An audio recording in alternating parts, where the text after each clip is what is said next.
రోమీలకు రాసినటువంటి పత్రిక 14వ అధ్యాయము 12వ వచనము చివరి భాగం చదువుకుందామండి. మనలో ప్రతి వాడును తన్ను గురించి దేవునికి లెక్క అప్పగింపవలెను. వాక్యాన్ని బట్టి దేవుడు మనతో మాట్లాడలాగానే చిన్న ప్రార్థన చేసుకుందాం. ప్రేమగల తండ్రి, పరిశుద్ధుడైన దేవా, కృపా కనికరం కలిగినటువంటి మా గొప్ప దేవా, మీ కొందనాలు స్తోత్రములు చెల్లిస్తూ ఉంటున్నాను.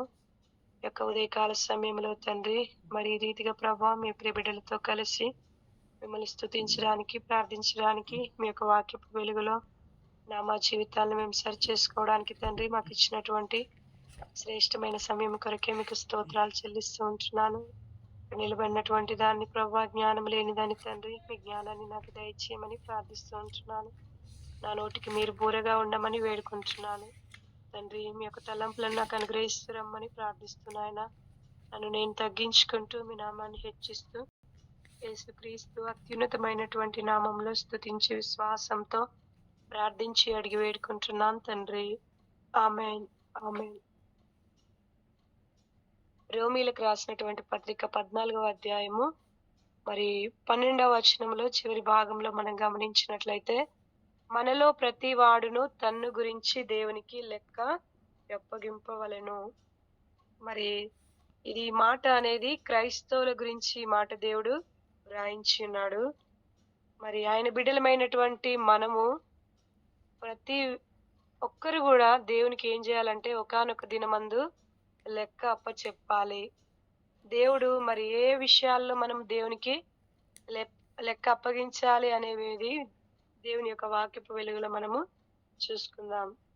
మొదటగా మనం చూసుకున్నట్లయితే, దేవుడు మరి మనకు అనుగ్రహించినటువంటి తలాంతుల విషయంలో మనం ఏం చేయాలంటే దేవునికి లెక్క అప్పచెప్పాలి.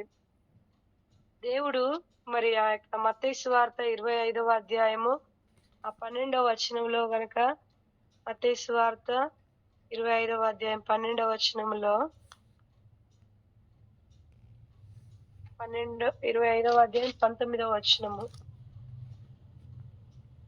బహుకాలమైన తరువాత ఆ దాసుల యజమానుడు వచ్చి వారి యొద్ద లెక్క చూచుకొనెను.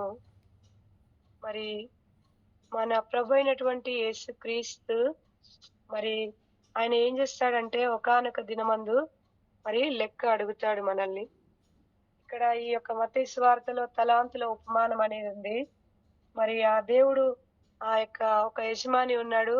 ఆ యజమాని ఒక్కొక్కనికి మరి వారి యొక్క సామర్థ్యాన్ని బట్టి ఏం చేస్తూ వచ్చాడంటే మరి తలాంతులను ఇచ్చిండు. ఆ తలాంతులను ఇచ్చి చాలా కాలమైన తర్వాత మరి ఆ యొక్క దాసుల యొక్క యజమానుడు వచ్చి ఏం చేస్తున్నాడంటే లెక్క చూసుకుంటున్నాడు. మరి అక్కడ ఒకరికి 1 తలాంతు, ఒకరికి 2 తలాంతులు, ఒకరికి 5 తలాంతులు ఆ విధంగా ఇచ్చిండు. అది చాలా రోజుల తర్వాత వచ్చిండు. మరి చాలా రోజుల తర్వాత వచ్చి ఏం చేస్తున్నాడంటే లెక్క చూసుకుంటూ ఉంటున్నాడు. కాబట్టి ఆయన బిడ్డలమైనటువంటి మనము మరి రక్షింపబడినటువంటి మనం కూడా దేవుడు మనకు అనుగ్రహించినటువంటి ఆ యొక్క తలాంతుల విషయంలో దేవునికి మనం ఏం చేయాల్సి ఉన్నామంటే లెక్క అప్పచెప్పవలసినటువంటి వారమై ఉన్నాము. ఒక్కొక్కరికి దేవుడు ఒక్కొక్క తలాంతు అనుగ్రహిస్తూ ఉంటాడు. మరి దేవుడు ఒకరికి ప్రార్థనా తలాంతు, ఒకరికి వాక్య పరిచర్య చేయడము, ఒకరికి మరి ఇతరులను బలపరిచేటటువంటి తలాంతు కావచ్చు. మరి ఆ రకంగా ఒక్కొక్కరికి దేవుడు మరి ఒక్కొక్క తలాంతును అనుగ్రహిస్తూ ఉంటాడు. మరి మరి కొద్ది రోజుల తర్వాత దేవుడు మనకి ఇచ్చినటువంటి ఆ యొక్క తలాంతుల విషయమై దేవుడు మనల్ని ఏం చేస్తూ ఉంటాడంటే లెక్క అడుగుతూ ఉంటాడు. మరి ఆ లెక్క దేవుడు మనల్ని లెక్క అడిగినప్పుడు మరి దేవుని ఎదుట మన యొక్క మరి మనం ఏ విధంగా ఉంటున్నాం, నిజంగా దేవుడు ఇచ్చినటువంటి ఆ యొక్క తలాంతుల విషయంలో మరి దేవునికి మనం నమ్మకంగా ఉంటున్నామా? మరి ఆ యొక్క దేవునికి నమ్మకంగా దేవుడిచ్చినటువంటి తలాంతుని దేవుని కొరకు మరి మనం నమ్మకంగా ఉపయోగిస్తుంటున్నామా అనేది మనం ఎంతైనా పరిశీలించుకోవాలి, పరీక్షించుకోవాలి అన్నమాట. మరి అక్కడ 1 తలాంతు ఇచ్చినటువంటి వాడు, 5 తలాంతులు ఇచ్చినటువంటి వాడు మరికొన్ని 5 తలాంతులను సంపాదిస్తూ వచ్చాడు.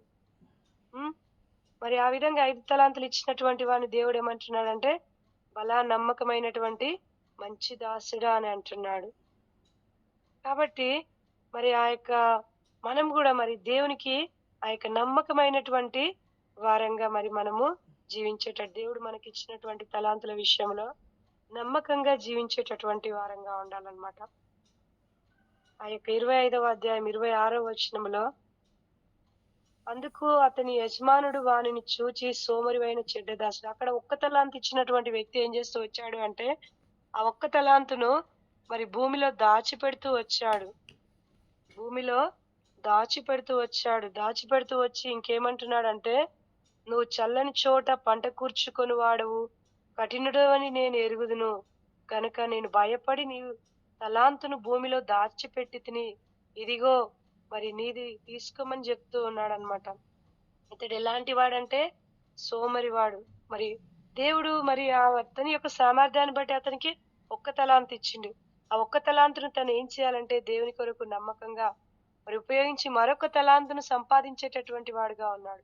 కానీ ఇతడు ఏ విధంగా ఉన్నాడంటే సోమరిగా ఉన్నాడు.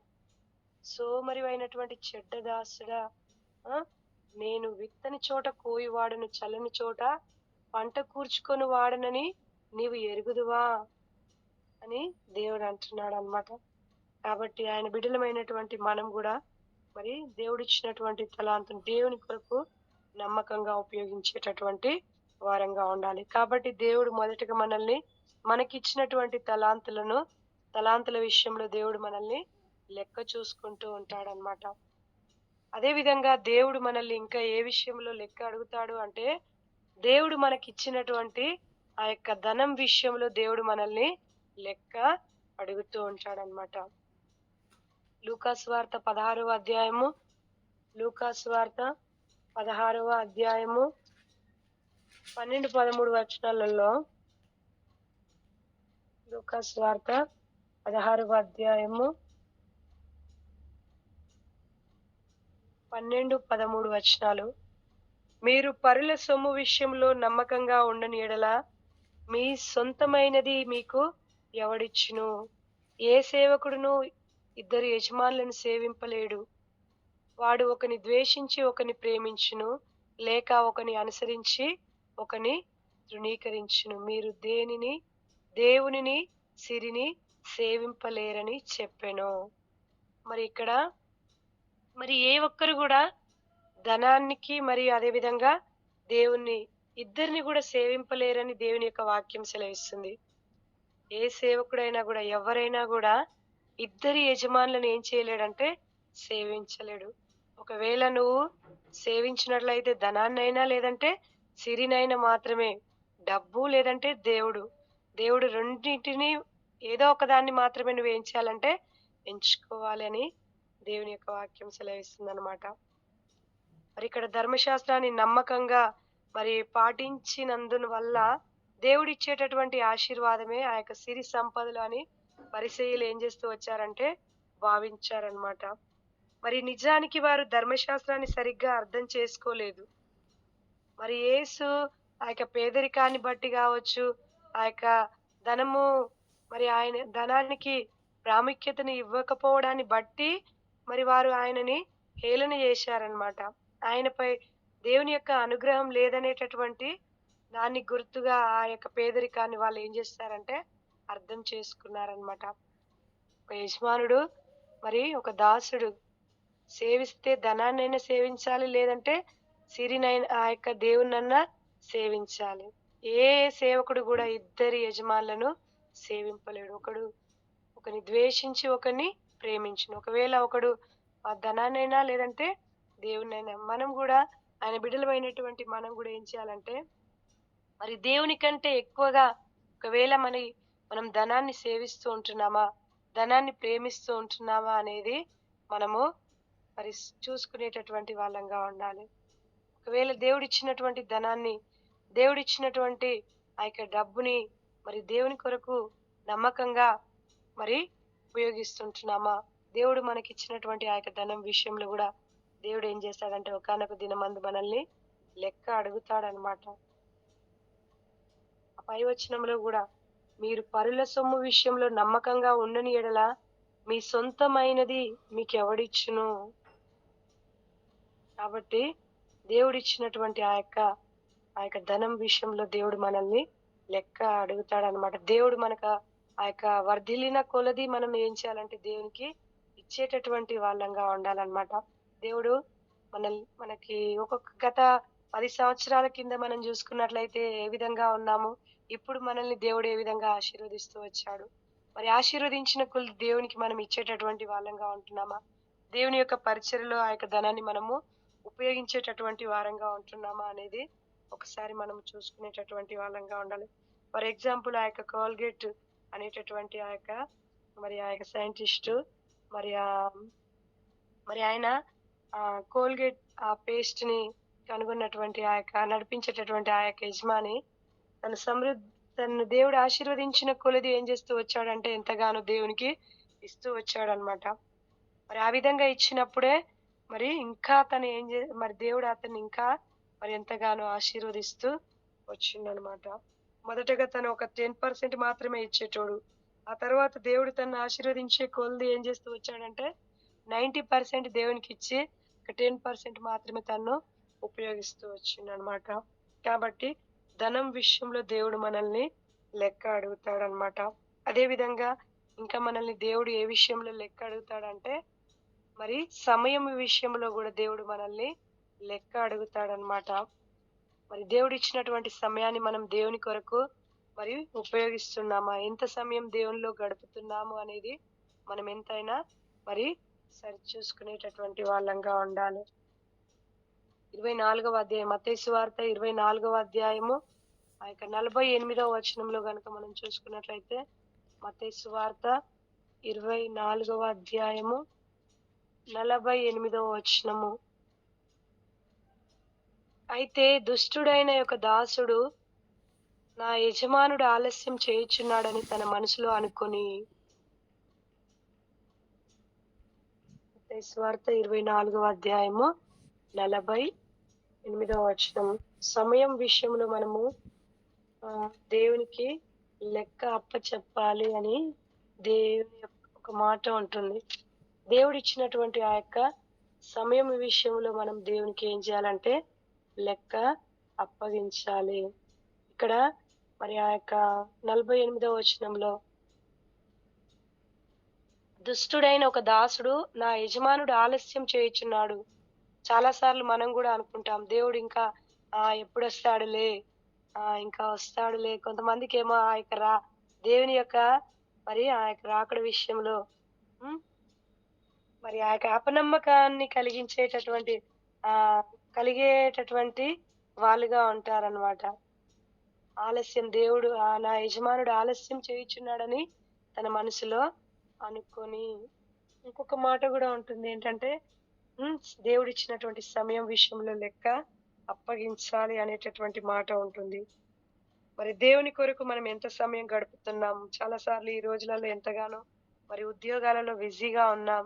ఎంత బిజీగా ఉన్నాము అంటే దేవుడు సమయం ఇచ్చినటువంటి దేవునికి మనం సమయం ఇవ్వలేనటువంటి పరిస్థితులలో మనం ఉన్నాం. నిజంగా మరి మన యొక్క పరిస్థితులు ఈ దినాన ఏ విధంగా ఉన్నాయంటే కేవలము ఆ యొక్క తినేటప్పుడు ఒక 2 మినిట్స్ ప్రార్థన, ఉదయం లేవగానే ఒక 5 మినిట్స్, అలా రాత్రి ఆ విధంగా మన ప్రార్థనలు అంత మట్టుకు మాత్రమే పరిమితమైపోయినటువంటి ప్రార్థనలు. దేవునికి మనం ఏం చేస్తున్నాం ఎంత బిజీ అని మరి మన యొక్క ఉద్యోగానికి, మన యొక్క సొంత పనులకు మనం ఎంతగానో సమయాన్ని కేటాయిస్తుంటున్నాం గానీ, మరి సమయం ఇచ్చినటువంటి దేవునికి మనము సమయం ఇయ్యలేనటువంటి వారంగా ఉంటున్నాం. కాబట్టి మరి ఆ యొక్క జాన్ బనియన్ అనేటటువంటి మరి అతను మరి ఎంతగానో తను 12 సంవత్సరాలు మరి ఆ యొక్క జైల్లో ఉన్నాడు. మరి ఆ యొక్క ఆహ్, ఇంగ్లాండ్ రాజు అతన్ని జైల్లో వేసినప్పుడు, ఆ జైల్లో ఉన్నప్పుడు గూడా అతను ఏం చేస్తూ వచ్చాడు అంటే, ఒక పుస్తకం రాస్తూ వచ్చాడు. అదే యాత్రికుని ప్రయాణం అనేటటువంటి పుస్తకం. మరి బైబిల్ తర్వాత చాలా ఎక్కువగా అమ్ముడుబోతున్నటువంటి పుస్తకం గూడా అదే యాత్రికుని ప్రయాణం అనేటటువంటి పుస్తకం. తను మరి 12 సంవత్సరాలు జైల్లో వేసినప్పుడు, ఆ యొక్క 12 సంవత్సరాలు జైల్లో ఉండి తనేం చేస్తూ వచ్చాడంటే, పుస్తకం రాస్తూ వచ్చాడు.